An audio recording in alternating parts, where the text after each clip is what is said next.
talking about communicating up and down the chain, what do you think are some of the challenges when giving feedback and reasons why people might not get feedback?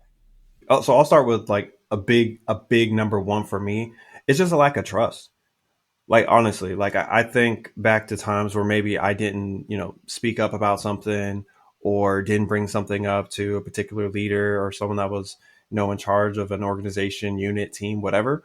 And it was solely just because of a lack of trust. If people don't trust that their feedback, their experiences, all that stuff is going to be taken seriously, or at least lead to something meaningful, like some actual change. Like many of us may feel that like we're participating for no reason. So we don't care if it's a sensing session, like a survey, digital survey. We don't care what it is. If we don't feel like we can trust the process or the people running the process, you know, questions are going to come up like, hey, do we really believe that there's going to be change here? Or are the people above us, are they just checking a box for the sake of saying they attempted to address it? So like my number one is just a lack of trust. Um, from people that I've spoken to, I know another big one is just like there is fear of retaliation. Even with anonymous surveys, like people worry that their feedback is going to lead to some type of consequences, especially if they believe in the back of their head that their responses aren't truly anonymous. So like an example I could give, like, and you'll feel this one, like if someone in anonymous feedback said, hey, I believe that there are some inappropriate comments that are made towards women in our organization. All right, cool. I'm glad someone brought that up and it needs to be addressed, right? But if out of 200 to 300 people in your office or organization, there's only 4 women, people may start to look at or start treating that particular small group of people a little different. They might start side eyeing because it's like, well, that comment came out and there's only 4 of y'all, so who said it? Um, and the funny thing about that, just that example I gave, is that's assuming that the person that gave the anonymous feedback was a woman, right? Or even if you didn't want to go that deep, like what about the fear of, maybe I bring up an idea to my leadership or to the office, and it's generally a good idea, but then leadership as a result, they end up like creating more work for not just me, but the rest of the office. And now everyone in the office is looking at me, and I've caught like there's tension and resentment because now, even though it's not punishment per se, it's almost like what we've said before, like performance punishment, Yep. where when you do good things, sometimes it comes with more work. So people fear that, like whether that's like something bad's happening or maybe this is a good idea for something. Like when it comes to feedback, like people fear what's going to happen after. There's if it's not always retaliation, they just fear the effects of whatever that feedback's going to bring. So the two things that come to my mind for sure is that trust and kind of that retaliation factor. What about you? Like, why do you feel like people kind of hesitate when giving feedback? I think you hit two great points that are kind of external factors to what happens. You do it, and either people don't listen or they get you back and do something. Yeah, I'm going to take an interesting take and go a little more internal. go for it. Some people don't give feedback because they don't know what to actually say. I think Mm, that is a common one that people don't always realize is people have gotten frustrated in the workplaces, and emotion is a dangerous thing. And the key with feedback is feedback has to be actionable.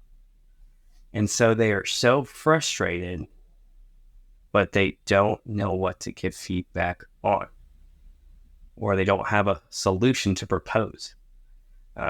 So in that sense, I think people are afraid to give feedback because they don't want to appear flustered, or they don't want to appear kind of in this disarray or in this angry state, even though they might need to talk it out to get to a actionable solution. It goes both ways. When feedback's not being given, there are two sides and there's two different perspectives. Either they're not going to listen to me or they're going to brush me off. But that right there is rooted in not only a lack of trust, but probably certain emotion associated to it on the other side.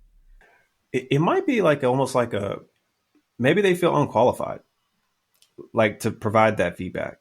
Um, like I don't know if this has ever been you, but like there have been moments where like there was a a survey that was going out to an organization, and I felt like I should not be saying anything because I've only been in this office for like a month. I haven't even learned everyone's names yet.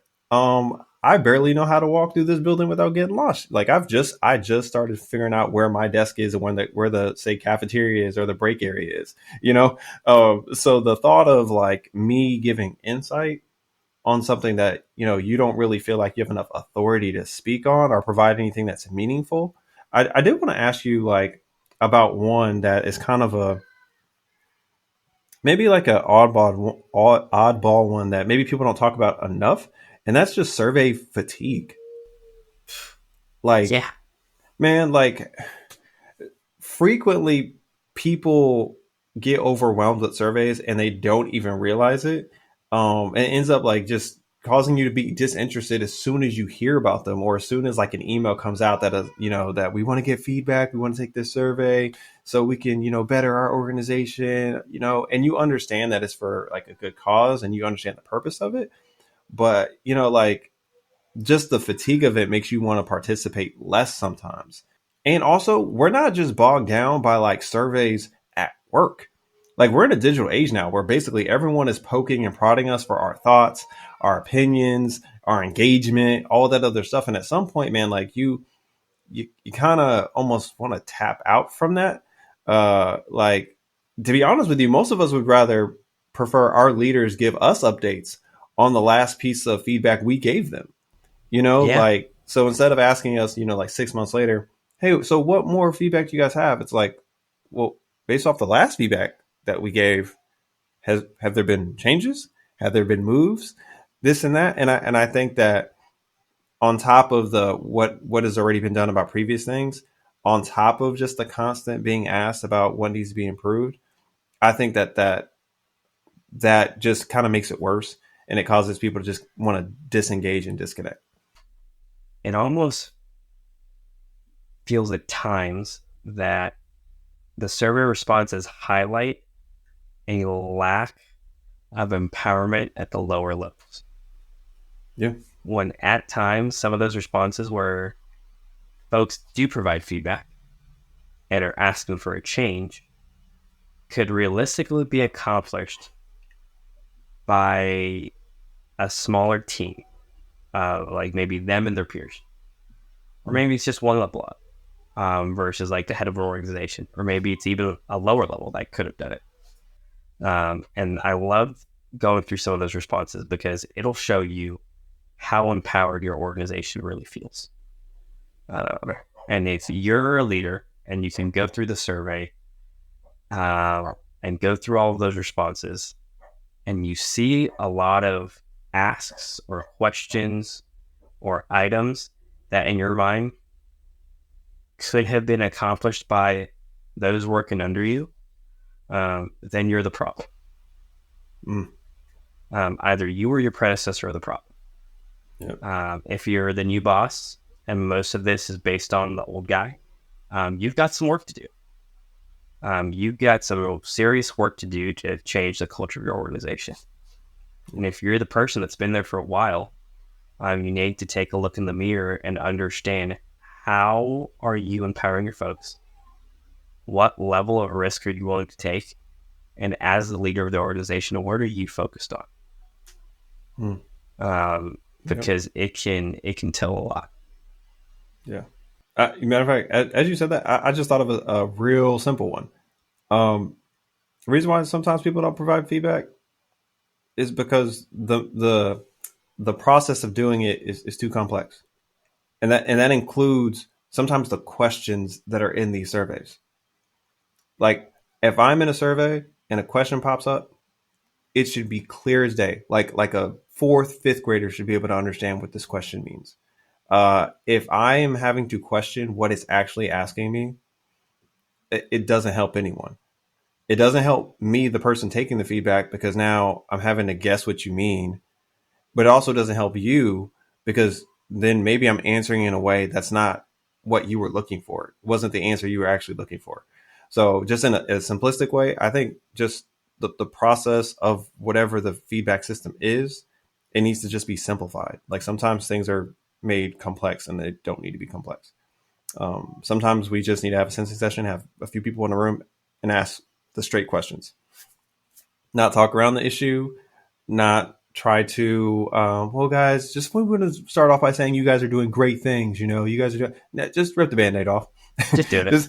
just, just ask the question. We know why we're here, right? So, yeah, I think just making things simpler, I think would give people, would allow people to feel more comfortable in actually providing feedback.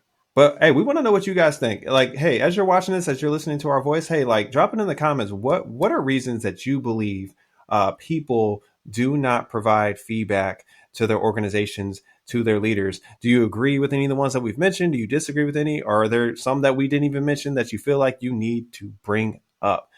Thank you guys for supporting the channel and watching these videos. As always, we're here to create and dominate. Catch you guys later.